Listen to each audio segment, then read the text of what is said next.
Governor Weld. I was his advance person doing his events. And then the last few weeks of the campaign, I was advance for Gary Johnson. I think the 2016 campaign was a historic breakthrough for the Libertarian Party.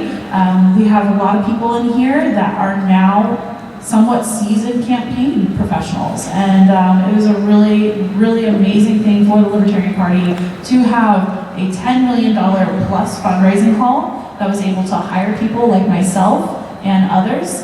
And it was probably the best experience of my entire life, and it has completely changed for so many other people as well, their lives. Wow. Any questions?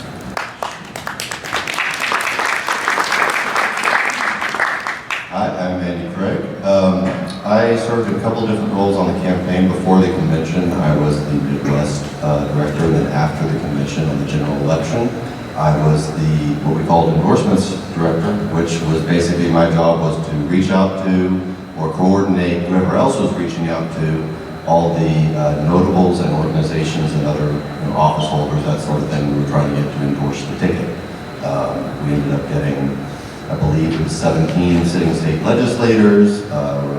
We had we talked a little bit more about what we got into with endorsements, but that's pretty much what I helped with, also the newspaper endorsements. And as to your question, I think the answer is clearly both.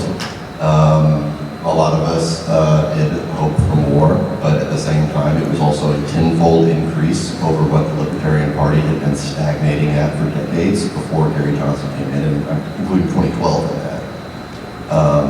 So I mean, I think clearly it created a foundation for the party to build on, momentum that we can hopefully keep going forward and do even better in 2020. But I didn't get to attend the inauguration of President Johnson, so that's, that sucks. Hey everybody, my name is Burley Kane, and I started off and I had many hats in the campaign. I began with a question of what do you want to do, and so I started in grassroots and digital and overall strategy and architecture very late. One of the challenges in the campaign was how late it started. When I came on board, that's what we had to do, is start everything, basically at the convention. And the last role I had, I was digital director, and I spent a lot of time on the fundraising side. Architecture of the websites and the systems that we used in the field, and a lot of those digital assets we used in social media, Facebook Live. We broke Facebook Live, I think, 10 times. I think the first campaign in history to do it. But a lot of great things to be excited about. We did a lot of things that were groundbreaking, even in politics itself, much less in the Libertarian Party. So I think there's a lot of good takeaways. There's also, it identified a lot of things that we need to get right. And it's going to take effort from everybody to do, but I think it was a win and a loss. There's effort. 5% was something I, at one point, realized would be tough to hit, but I also knew that many times over that was what we were looking to do. So there's a lot of ups and downs in the campaign, and I think on net it's a big win for everybody. It was a chance for everybody to see what it looks like when it runs at full speed, and what we need to do better to make it look like we want it to in the years ahead. My name is Dan Fishman. I'm apparently the laziest person up here because I only ever had one job. I was the Northeast Director. However, the title, the states that were included in the Northeast changed considerably. At one point in time, my original region was Indiana, Vermont, New Hampshire, and Maine. I could not convince anybody that Massachusetts was in the Northeast. And then as we changed roles and what the states were, people moved around. California was briefly in my region. Also not in my definition of the Northeast. However, I appreciate the fact Massachusetts and California are very liberal states, and they share that in common. At the end, my region ended up being what is essentially Region 8. So New Jersey, New York, and all of New England. I view the campaign as a success in that we exposed a lot of stuff. I also was disappointed that I did not get to go to the Gary Johnson inauguration. Would have been a wonderful thing to see. I think that when we talk to people about the debates, and people ask me why Gary Johnson wasn't in the debate, and I said, well, here's the question that they're asking. They're asking, if the election were today, who would you vote for? And they're like, but that's not about who I want to see in the debates. I'm like, yes, you see it. So in that respect, I think the fact that people are waking up, that's a little bit more of a success than I was hoping about, because I would have loved to see things, but I didn't really think we could wake the country, and I think we have. The common, one of the common critiques of the campaign of why it fell short of imagined goals, Tom referenced it right away, so the Aleppo moment. This is what I'm always hit with when I'm in green rooms in New York. Jess, you focus a lot on media stuff out there, broadening it from the actual Aleppo moment, and let's not forget he kept reintroducing the Aleppo moment afterwards throughout that bad month of September. But the broad critique is that Gary in particular didn't do TV good. But yet also, as Tom says, there was an unprecedented amount of media coverage and interest and exposure. So how do you assess that as an explanation for what happened? The Aleppo day. I woke up and I had a message from someone who was a former Florida House representative. He did an introduction speech for both of the governors at a Miami rally, and he told me, I cannot believe what I just heard, and I have to take back my endorsement, and I'm sorry, but I can't support this ticket anymore. It was a fatal blow to the campaign. It was very difficult following the Aleppo day to pick back up with fundraising. Governor Johnson didn't always perform the best on TV, but I was with him personally on the road. Seeing the man behind the scenes, he's someone that he's lovable. I wish everyone in America could get to see the Gary Johnson that those of us on the campaign got to see, because he's an incredibly genuine and real man. It's very unfortunate, and it's interesting that most of the gaffes happen on MSNBC, which you are on quite a bit. Oh, so it's my fault. Lock him up. Tom agrees with that more than people will ever know. Dan, let's talk about another scat-picking moment, since you were dealing in the Northeast. Some of the Northeastern Libertarian friends weren't really happy with Governor Weld in late October and November of election year. And beyond that particular incident in the Rachel Maddow show, more kind of a generalized vibe, because there's been a lot of reporting from Carl Bernstein, like, oh, he's going to drop out and back Hillary Clinton if it gets close. There's more than just a single television appearance. Thinking of it not just in terms of what your friends thought and how they reacted to that, but what impact that might have had on the race. Do you think that left votes on the table by appearing that they weren't going as hard against one of their competitors as they could? I don't think so, because I think that there was I think that the two old parties did what they do best, and they split us. They split the electorate, and they had done an excellent job of saying, you're either in this camp or you're in that camp. And they demonized each other so much. I mean, the two most hated people in America were the two candidates running for president. Still are. And where the biggest failure of our campaign was to say, look at what they've done. Look at the destruction, right? I mean, we remember the famous, a house divided against itself cannot stand, okay? That was the failure for us, at least for me, in the message, in that we didn't get out the fact saying, listen, they are trying to break the country to the goal of winning with the pieces that are left. And that's where we missed out. So I don't feel that we missed out in terms of, the idea that the Libertarians ended up becoming splintered because, we either disagreed about how things were going or the direction we were taking or some of the things that were said along the campaign. Where we missed out was the fact that we said, listen, as much as we disagree amongst ourselves about some of these things, everything else is so much worse. And that's where we had the opportunity to resonate, and that's what we didn't get the message out. Tom, you've been Libertarianing for a long time, and you were right next to Gary Johnson every minute there. There's a feeling that you sometimes hear from occasionally some people in this room probably, that the two governors ticket didn't libertarian enough. That they moderated the message, they tried to sell it, they appeared to be somewhat embarrassed by it. So as someone with that long track record, do you think that's a real critique? No. I don't argue with that perception.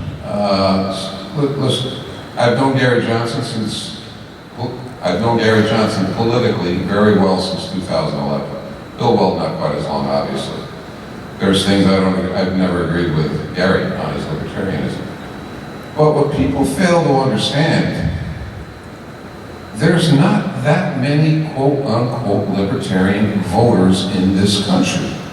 We're not going to win an election or have a major impact if we try to just keep all the libertarian voters happy, which, by the way, is not going to happen anyway, because everybody's got Thank you.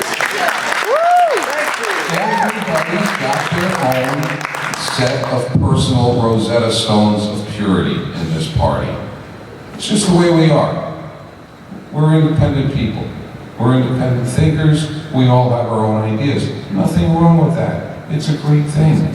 But to argue that, well, Gary and Bill, they're not libertarian enough. No kidding. Neither is she. Neither are you. Neither am I.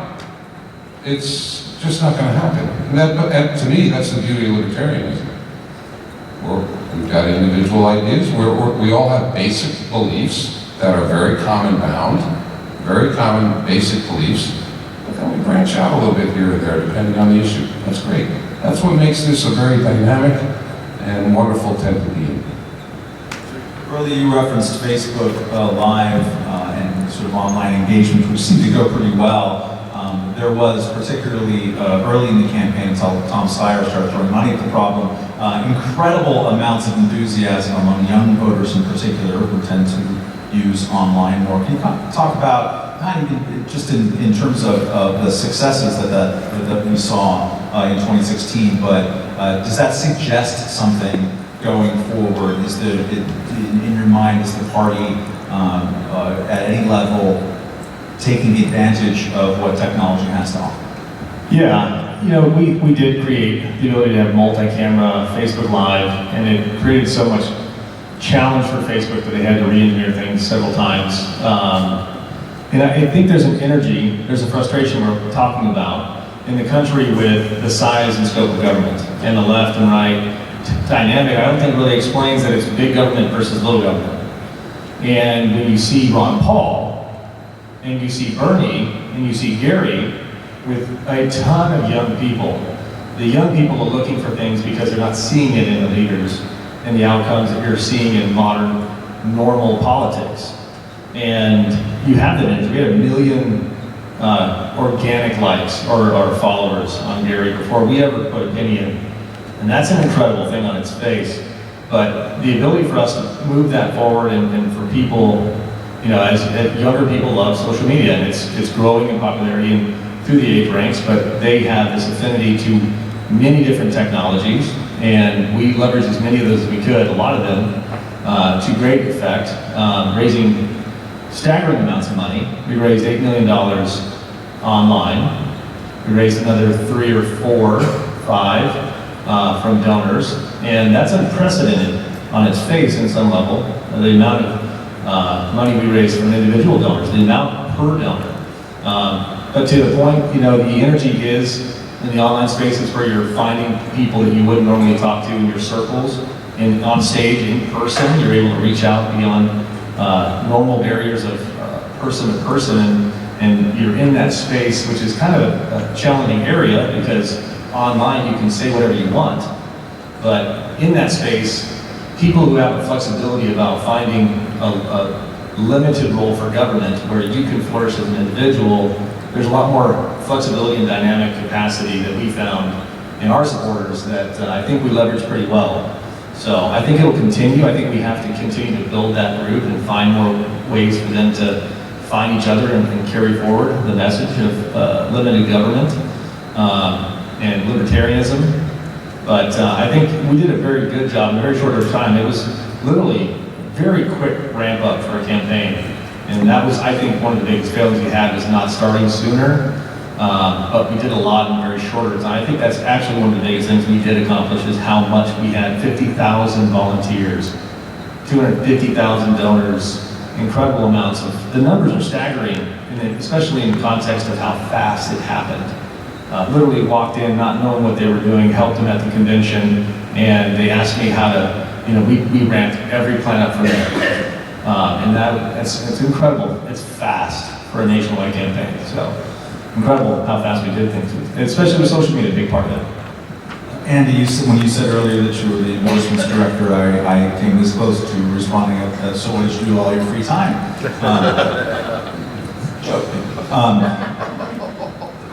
Bill Weld was supposed to deliver Mitt Romney or Jeb Bush or some person. I'm not pinning it all on Bill Weld, but there's a sense of, my God, in this field of hated politicians, you had something close to an ogre winning the Republican nomination. Why did those things not materialize? Sure. So a few points about that. One is that initially we had a lot of interest from lower level office holders, members of state legislators, and then they had to let it crack. They were told you don't have to. This happened for members of Congress too. That we were trying to get. That's why the only member of Congress we got to endorse was retiring. But they got told you don't have to endorse Trump, but if you endorse somebody else, you'll get punished for it. Name committee seats, all that sort of stuff. So that definitely made a difference there. We did have several people, and you might have seen, for example, Mitt Romney was one, Arnold Schwarzenegger was another, who tweeted in favor of debate inclusion. And a lot of those would have followed up with an endorsement if we had made the debates. Mitt Romney in particular had some objections policy-wise, as you would imagine. He's vehemently opposed to marijuana legalization, and that was one of the things. But when it came to all of these dealing with endorsements, that sort of thing wasn't on the table. We weren't horse trading the message trying to get endorsements. We would defend it, we would make the case, we would say, look, you got Trump coming at the gate, do you really hate weed that much?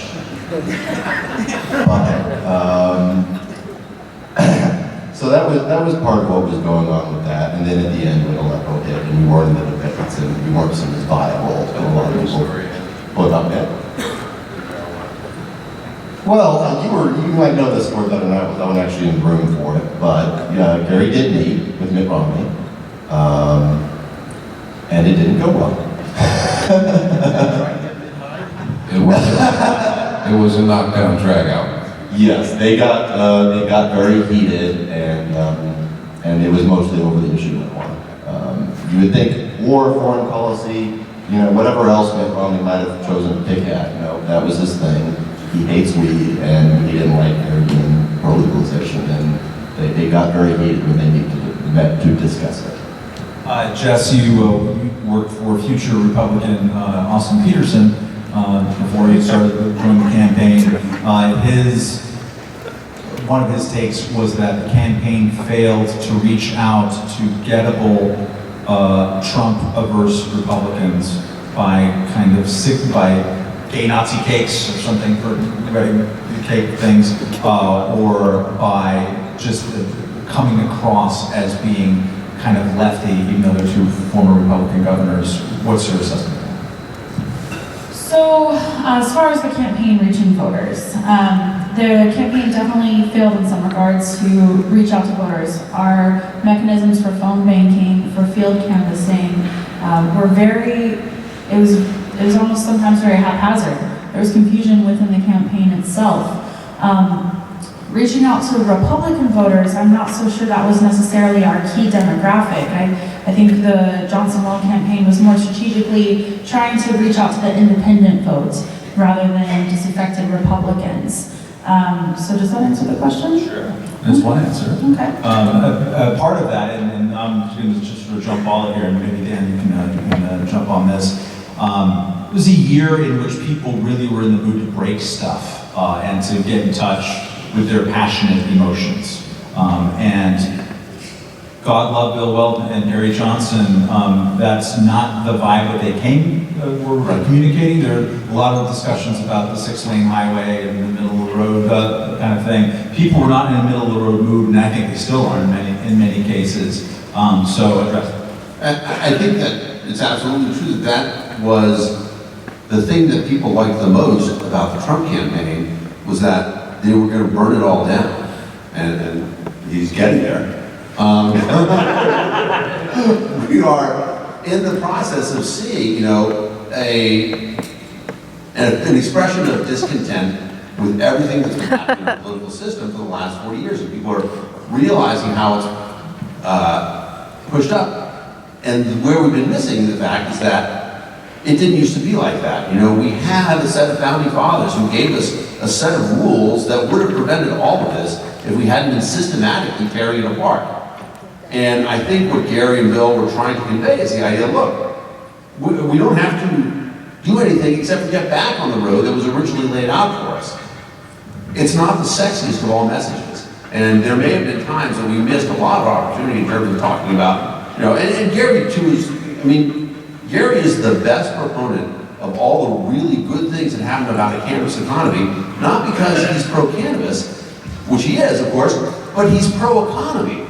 And he talked about that, and that hit home. That was the message I think, made a lot of things. And, Trump, to his credit, he hit home a lot when he talked about how he was going to change the economy. One of the biggest messages, the biggest changes that came in our voting patterns was that rank and file union members voted for Trump.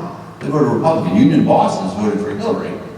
But that sort of messaging, that sort of thing of making it sexy and saying these are the messages that really resonate with people, we may have missed on some of that because we were being outdone in showmanship. Okay? There was, a man whose profession was media, whose profession was drama, and he brought the drama to the stage. And in that light, I don't think at the time anybody was prepared to counter that message. However, we didn't have the opportunity to either. I maintain that if we had made it onto the debate stage, we would have been able to show, Gary would have shown Trump for the buffoon that he is. Another thing to add to that is people were looking for options. They wanted to find a way, one, out of the problem that they're having in the duopoly, that back and forth is a ping pong, in the middle they're getting worse and worse. And they also wanted security and somebody they could go to. And one of the things that we were always fighting and they were working against us with is that, are you a viable candidate? Are you going to be somebody we can actually place our vote with? Or is it you're just going to vote for the person here and give away your vote and end up with one you can't stand? It was you're not happy with Trump and you're a Republican, so if you vote for Gary, you're going to help Hillary. And it was on both sides. If you're going to vote against the DNC, you're going to help the RNC. If you vote against the RNC, you're going to help the DNC. And we were always struggling to find a surety in the public that we were a viable option. When you have the Aleppo moments, when you have the lack of debates, when you have those moments where they took those and pushed them as hard as they could have to make Gary look less viable, you have what I think was the hardest challenge to overcome is it a tenable thing to vote for this third-party candidate? Just one brief point on that. We were never going to out-Trump Trump. The people who wanted crazy, burn it all down, had their horse in the race. We were trying to get a lot of people who, and the other point about that is we were already asking people to do something revolutionary and radical, and it hasn't happened since before the Civil War, and elect a new president of a different party that's not a Republican or Democrat. That's out there enough. So when we have that sort of ask, we have to come along and say, look, these guys ran a couple of states, and Massachusetts and New Mexico are still there. So there was a sense of we have to reassure people that these are not, hair on fire crazies, that you can't actually trust these libertarians to govern. I'm going to just throw this one out as a kind of a jump ball to anybody, unless you I'd like to add something real quick. So one thing a lot of people did not get to see from the campaign was almost like the thirst from the voters for the tickets.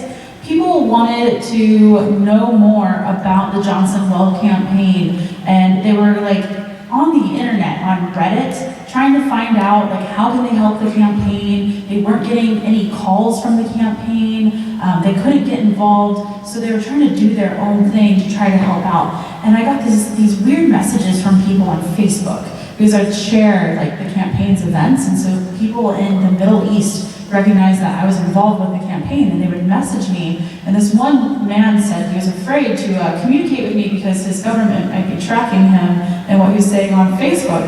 But he was saying, these are the states I think the Johnson Weld campaign needs to target in and change direction. And he was completely spot on, like perfectly spot on. So it was just very interesting, the voter base, besides the Libertarians, but just independent voters in general wanted Johnson Weld, and they wanted the campaign to be more than it was. Can I add something to that too? You know, I think this speaks to any of you out there who are thinking about this or looking at this idea. I still think one of the biggest challenges we have is starting so late. And Gary Johnson had some name ID. I wouldn't say everybody in the country knew who he was. He has a reputation. From my state, he actually was, I think, the best governor we've ever had. He did a great job with finances and et cetera. And Bill Weld as well.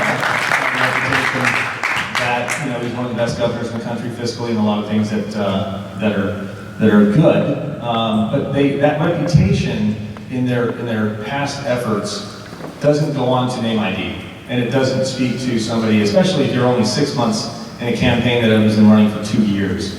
And if you're going to go out in the public with something that nobody's ever seen before, you know, if you're going to bring a new brand to market, you got to figure out that people are going to take time to figure out what that is. And I think that's one of the biggest challenges that we have to face. I wish people around the country got to experience and got to see how a white male with the name of Johnson was so revered, and to this day is, I've lived 30 years in New Mexico, so revered in a state that is where white people are a minority, Hispanics and Democrats are in the majority. And from all four corners down to the border, Gary's revered. I mean, I was amazed in 2012, this was the first time I was working with him. The people on the street, the bell captain, the person behind the hotel desk, they loved Gary. They still love Gary in New Mexico. Unfortunately, we couldn't get that out to the country.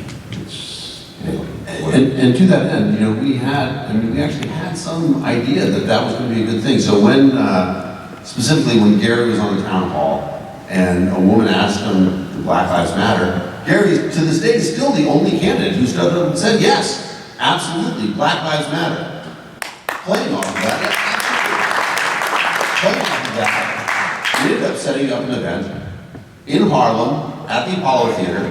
Gary with Andrew Young, Lewis from Georgia, I'm forgetting his name right now, John Lewis, and you know, it was going to be a big event. We have everything signed up. We just need the campaign to sign off on this, and it would be Gary talking about Black Lives Matter as the only candidate who's saying it's going to matter, because this is his strength. I mean, Tom's got its nail right on the head. Gary did that better than any other candidate by a mile. That event went nowhere. Went up the chain and disappeared. Was the focus on the debates, which we've heard a lot already, almost everybody's mentioned at some point, they focused on the debates so much. Is that a mistake? Anyone? I will say, I haven't followed everything in what happened, but from what I understand, the debate commission has had reform since then. This year, they made announcements about reform. So if the goal was to fix the problem in the presidential debates being run by the two parties that don't want you in it, and making choices about who's involved when they know they don't want you to be involved, I think that we've made effort toward that. I think we've raised the conversation about the fact that you can't have viable candidates from other parties with a debate system that's designed for them never to be involved in the debate.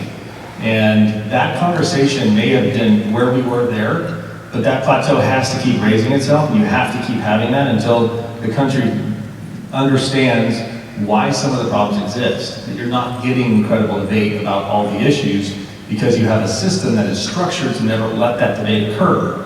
And I think you're seeing reforms to that. So I think that's post-election, and that's things that happen because of what we did. Now, if you didn't win the election, that's an outcome that if that was a sole source, we didn't get that. But if you're seeing reforms to a problem that existed that we couldn't overcome because of what we did, I think you see that success there. And I'll say this about it, as everybody on this stage I'm sure can testify, Gary Johnson is honest to a fault. And the reality of it is, you can't win without being in the debates. And he was never going to not say that. I mean, that was something that we had to admit. And when people ask, what is your path to victory? There's no way to tell the story of how Gary Johnson gets to the White House that doesn't run through him being on that debate stage. It certainly did hurt us once we didn't make it, and then so I think the fall off was higher than it might have otherwise been, but I don't think it was the wrong decision to focus as much as we did on that. So specifically, I mean, we have two famous examples in American politics of where the debates make a difference. So Jesse Ventura is polling at 10% when they invite him into the debates, okay, against a Republican and Democrat who are 15 points ahead of him and tied in the polls. In Minnesota, he shows up in the debate and he wins the debate and he wins the election, okay, just by showing up. A guy who had been considered an outsider and had no shot at it. Okay, that debate changed that election. And the same thing, you know, I see enough people here who remember Ross Perot in the debate. Okay, Ross Perot was polling at 7% at the time, and he ends up getting 19% of the vote, okay, because of his debate performance. When they don't let you in the debate, okay, it's like what the Republicans did in their primary debate, where they had the big boy debate, and then they had the children's table. They said, so here are the Cheetos. Children, what do you think of the Cheetos? And they, yes, we love to stuff our face with Cheetos. That's what happened. That definition of you as not qualifying for the debates is something that they've owned and they've controlled. And so I just have to talk about the math a little bit. I'm a mathematician by trade. When they say, in the history of polling, the Republican and the Democratic candidate have never polled below 40%. So that means that no matter what, they're going to be at least 80% of the vote occupied when they ask the question. So then, if the question they ask is, if the election is today, who would you vote for? Every person who says, I don't know yet, counts against Gary getting into that debate. So they were stacking it mathematically so that it was almost impossible. Add in a legitimate fourth candidate, Jill Stein, only at 1%. It was, for all intents and purposes, a mathematical impossibility to achieve that 15% number. Now, the Washington Post asked an honest question. Who do you want to see in the debates? And they put the four candidates on there. Gary Johnson got 84%. 84% of the country wanted to see Gary Johnson in the debate. When they said, who do you want to see in the debates? If they ask them who you're going to vote for today, that's a dishonest question. I see you were reaching for your mic. Yes, and Tom also would like to answer as well. 4.5 million people voted for the Johnson Weld ticket, and all of those people deserve to see their candidate that they ended up voting for in the debate. I think it's a real injustice that Americans did not get a chance to have other voices in the debate. And Burley comes and hits twice now on a very important point, that the Libertarian Party's convention, nominating convention, was late May in 2018. And after that, the Johnson Weld campaign kind of went through a phase where they had to reprioritize and figure out what they were doing. And that was lost time. So was it ever possible for Gary Johnson to be polling at 15% or more in 5 of the major polls, including when some of those polls were started before Gary Johnson even received the official nomination? Probably not. So Burley hits on a really good point there. And I really hope that in the future, we would maybe do some kind of campaign where it's like, answer the phone. Because to get into the polls, you have they do phone calls. So libertarians can do more of like a grassroots activism effort to answer the phone, so that way we can have our candidates being received on the polling end. You know, one thing that Frederick Douglass said, power concedes nothing without a demand, and this was about demand. The public was frustrated, tired, wanted to get away from what was happening, And they have this game inside the debate commission where you don't understand, you can't see what you don't want, what you want, because they'll never let you see it. And the public would want to know about it, but this is this thing where if they don't know what they need to demand, then they'll never do it. And this is a failure we had in not raising this and pushing this. And this is where we are today. We have to keep pushing forward that this needs to be the demand, that you need to be able to see other candidates who are qualified like they were. In New Mexico, Gary is another example of this. When he started for governor, he had 19 points something out of a 20% threshold. They let him in, as they should have done in the debate commission, and this upstart who wasn't going to win, don't worry about it, became the governor. That happened in New Mexico to him. And it was because they felt pity for him and said, fine, you can get in and get over your 20% threshold, and nobody's going to want to see what you have to say. And lo and behold, that guy is the one who won New Mexico's governorship. And if they had let him into the debates, then we would have had something different. But until that point, there was nothing that I think could have accomplished past what we tried to get to. Stop. Just stop. We're beating a goddamn dead horse here. We all know this. We've been through this in your local communities, in your states, in your cities. Those of you who have been any way involved in candidates, the hardest thing to do is to get that candidate or yourself onto a stage. It is vitally important.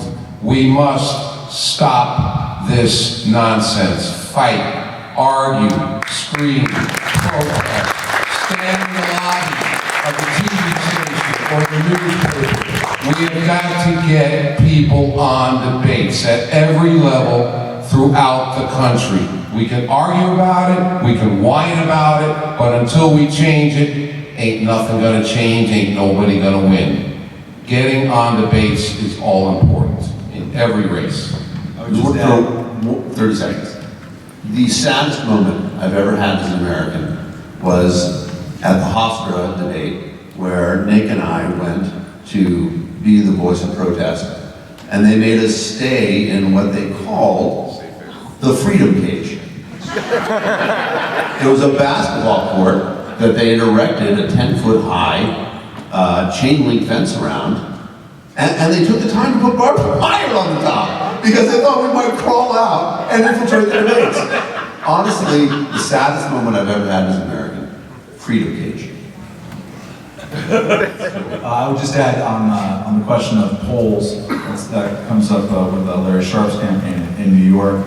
When you dig down into it, a lot of these polls are commissioned by newspapers, by media partners, and the pollster will defer to the judgment of the media partners. And so my gentle recommendation to those of you is to let media partners know that they will be publicly humiliated if they don't take into consideration that huge swaths of voters are not interested in the main couple of candidates. Can I add one thing to that too? In the debates, all the debate story is set up by partners. They have the media debate with or merge with a poll company. I think they had four groups, four twins, and they did everything. And if you couldn't get through them, it was CNBC and one polling company, and it was MSNBC and another polling company, and those four were everything. And if they somehow had a good poll for you, then you were able to be okay. If they didn't, then you're not getting anything. And that's the story that we were living inside of. The structure of the debate commission was Democrat, Republicans running it on the board of commissions. Everybody was. And then they had these companies set by a guy who runs a polling company. And that guy chose which one of these companies merged with the other company to do the poll and media. So it's a strange understanding. I get to know it. It's an interesting thing to understand. My eyes are bad, but I think I see American hero Judge Jim Gray.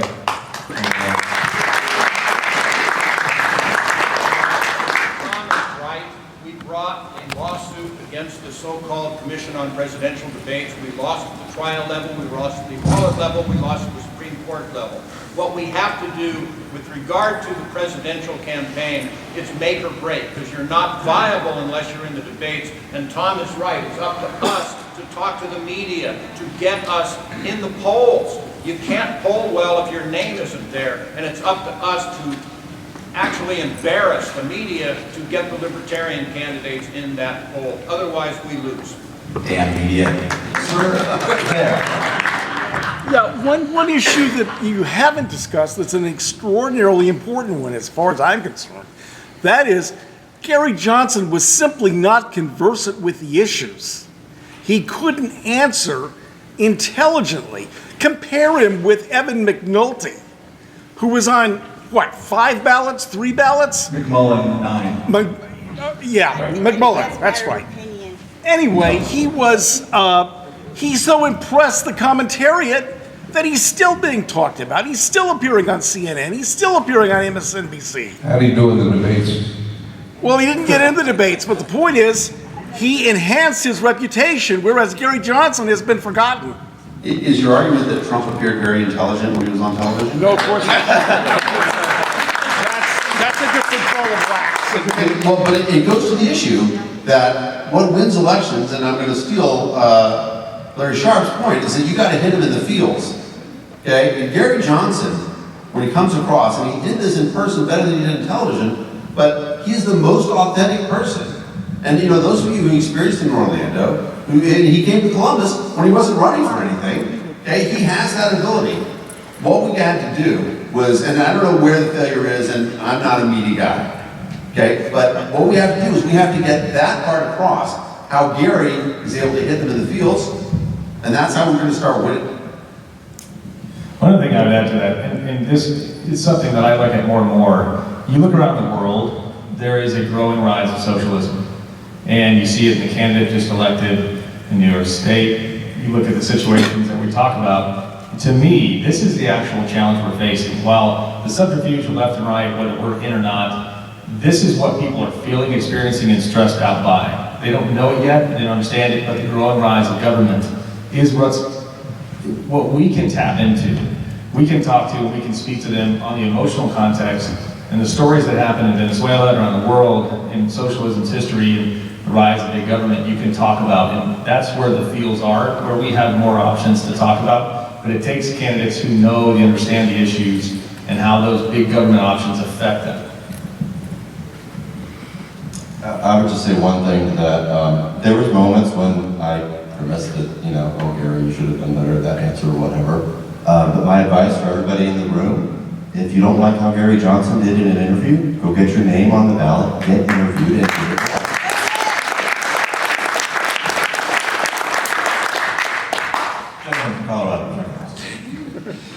No, I was just following up on one of the comments that Burley said, and I also think Tom said as well. One thing I've always wondered is, we all have to deal with the tactical voting question, okay? That if I vote for Johnson, I'm gonna, do you think that Johnson at one point should have just played for 5% and basically gone to people and say, you know what, if you're in Mississippi, your vote doesn't count, okay? If you're in California, your vote doesn't count. So why don't, so in other words, if you're in a battleground state, I get it. You might have to tactically vote. But for, well over 50% of the entire country, you're not in a battleground state. What about just going to voters and just pointing out the math, that their vote doesn't count anyway, so you might as well vote for someone like Johnson. Did you guys ever consider that in the campaign? No. One point about that, yes, we did consider and discuss that sort of thing internally. And I wasn't on the 2012 campaign, but I can say that in 2012 they did more of that, and it didn't work. Because once you concede, oh, I know I can't win, I'm just playing for something short of winning, that doesn't motivate people to vote for you. You have to sell them a narrative of how you can win. And that's part of what we were trying to do. We did a little bit early talking about the idea of throwing the election to the House. If we win a state or two, then we can throw the election to the House. And that's a narrative about how, hey, this guy could actually end up in the White House. When you tell people you're shooting for 5%, they don't want to give it to you. The last couple weeks of the campaign, the shift was mostly to media buys, billboards, advertising, significant media buys in the final weeks of the campaign to get the vote out, to get as many votes as possible. And there was that vote swap website where people in Democratic states could exchange their vote and say they would vote for Gary Johnson in return for a Libertarian pledging to vote for Hillary or Trump or whoever. And Jeannette did it. Yeah, and Jeannette ran that. I mean, there was an effort behind that, but the problem with it is that it is the white flag. And I think people were motivated more by negative fear of the other than most people rightfully expect this time. You mentioned that the major party candidates have been running for 2 years, and we have our convention in May or June, right 3-4 months before the election. Why aren't we thinking about holding it maybe in January, so at least we have a bigger lead up before the election? We've got more time for our candidate to be exposed to the rest of the country.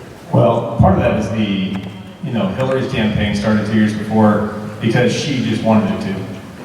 And she wasn't the nominee yet, and I mean, in her own mind, she was ready to kick Bernie off, as we all saw that it was pretty much a done deal from 2 years out. But those campaigns started years ago because they wanted to, and it was self-driven. And then the nomination process goes through the same idea that we do as a convention. So it's not much different. They just actually, my point was, if you're gonna run, begin with earnest and go forward in a position that you can actually rise a campaign that will actually have that capacity to get the name out. I'd also like to speak to the lady's question. A lot of that has to do with how the national delegates are selected, and a lot of states are limited as to when they can hold their state conventions by their legislatures. So, just real briefly on that point about the scheduling of our nomination convention, those of you who've been around in the party long enough know we used to do it that way. We would nominate the 1980 presidential ticket in 1979, etc. And we didn't do that because we thought it would be some big advantage. We did it because we had to, for ballot access reasons, in order to get on in enough states, and substitution wasn't allowed, and etc. But for people who do want the convention to be moved earlier, I'm also on the National Bylaws Committee, and I would say right now, as our bylaws permit it, the National Committee, the LNC, has a lot of flexibility. So if you want to move our nominating convention earlier, I would urge you to contact the members of the National Party Committee who are elected at this convention and make that case to them, and they do have that power to potentially do it. The only thing that I've disagreed with so far is that they said they don't want to pander to disenfranchised Republicans and disenfranchised Democrats. That's how the Republican Party was established. It was just them trying to gather in as many Whig Party people that didn't want to be Whig Party anymore and getting them to vote for this. Like, look, we might not agree, you might not agree with us on weed, but look at all these other stuff that we do. And I think that would be one of the things that might be a good way to get to that 15% polling for a candidate or et cetera. Yeah, our position was to try and find every voter. And certainly, the way I see it is that you find somebody on the issue that you connect on. And that's where you start. And you don't try and find somebody that you need to take them 10% and argue with them about that. That's not a successful campaign. Nobody ever won by getting somebody in the corner and telling them they're wrong until they agree with you.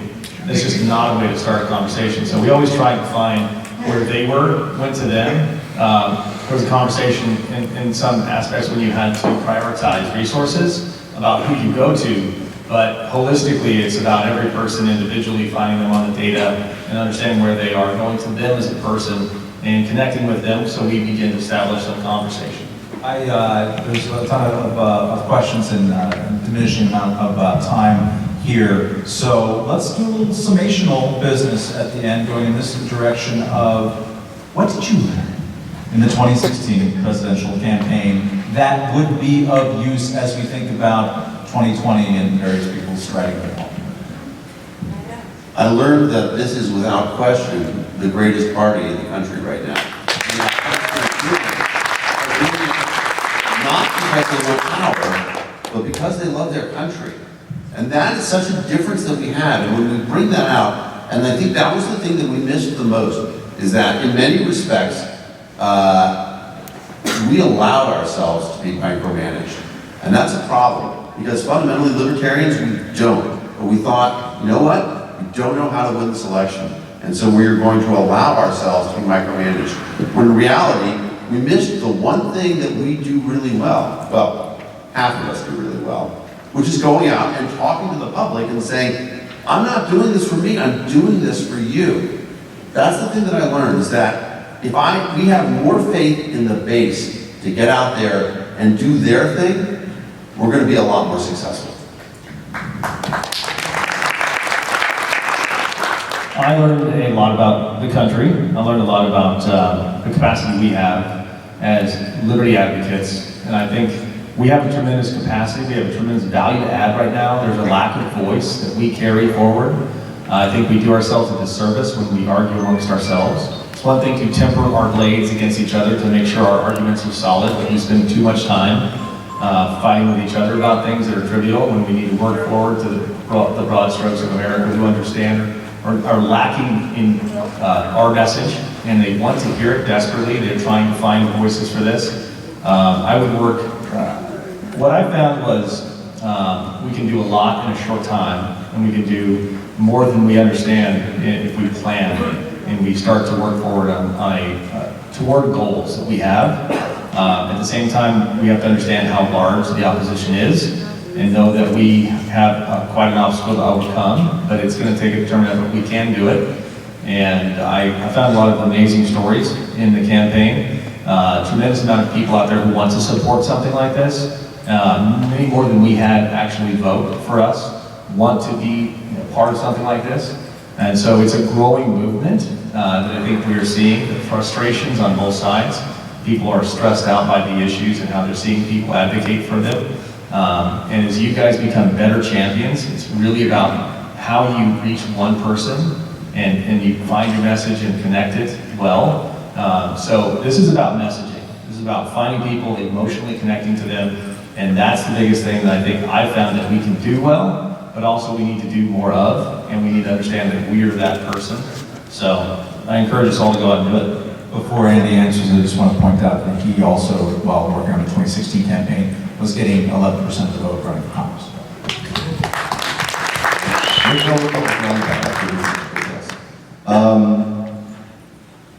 So what did I learn from 2016? I think the thing that comes to mind is Gallup does a poll annually or close to it where they ask, do you think the Republicans and Democrats do a sufficient job, or is a third major party needed? And they get 60% of people who say a third major party is needed. That's our base. That's the coalition we need to build. And the two-party system is locked in a death spiral, and it's already terribly unpopular. Libertarians have this idea that what we need to do is go out and convert everybody to believe what we believe.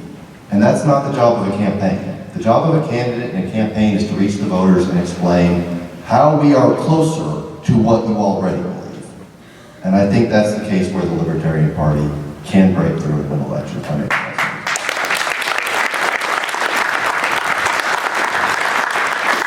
It's 2018. Why are we still talking about 2016?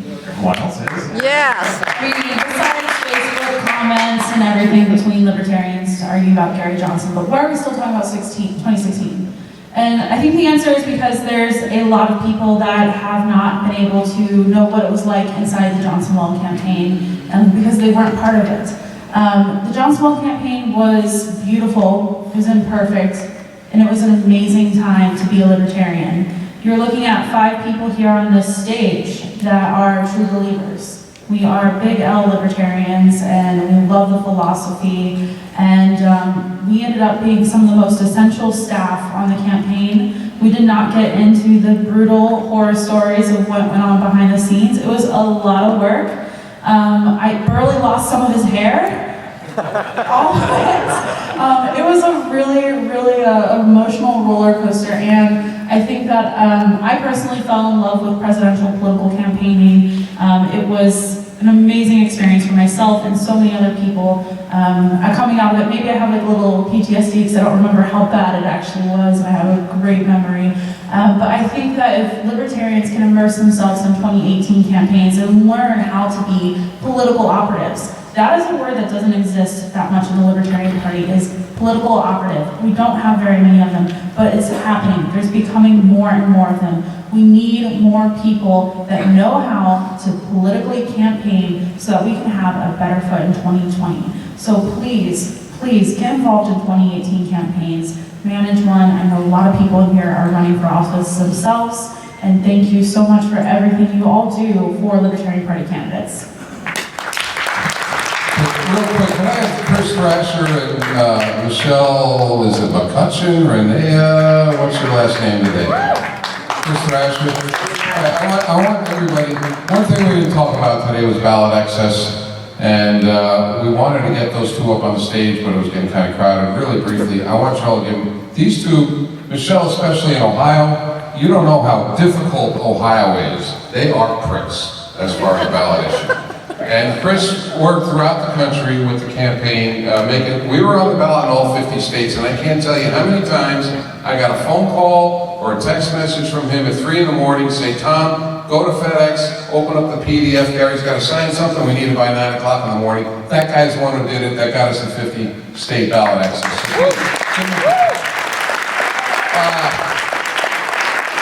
Conclusion for me, first question of the day was, what was good and bad about the campaign? Here's what was great about the campaign. I worked in the 2011 campaign. We were horseshit. We had no organization. We had nothing. We didn't know what we were doing. We didn't have enough people. It wasn't very good. We did okay. 4 years later, we had the 26 campaign. Wasn't perfect, but from someone who saw both, it was like 1,000% better. We had structure, we had organization, we had more volunteers, we had more dedication. We had a bunch of people that kind of knew what we were doing on the ground level and doing the events and doing this and doing that and everything else. Point being, we're going forward. We're growing and nurturing more experienced and knowledgeable people. Take advantage, I'm retired by the way. Take advantage of them. Take advantage of Chris and Michelle and these guys here, and the other people that aren't up here that you know about in your own states that worked very hard in the campaign. They learned a lot. They know a lot now. Call on them. Don't be pissed, oh, he's a Bill Weld fan, oh, he's a Gary, oh, he's an Austin Peterson fan. No, they know something. They can help you. Go forward. Let's win something. Thank you, Tom. Thank you, everyone, for sticking around. Sorry for running a little bit late, and let's start reading.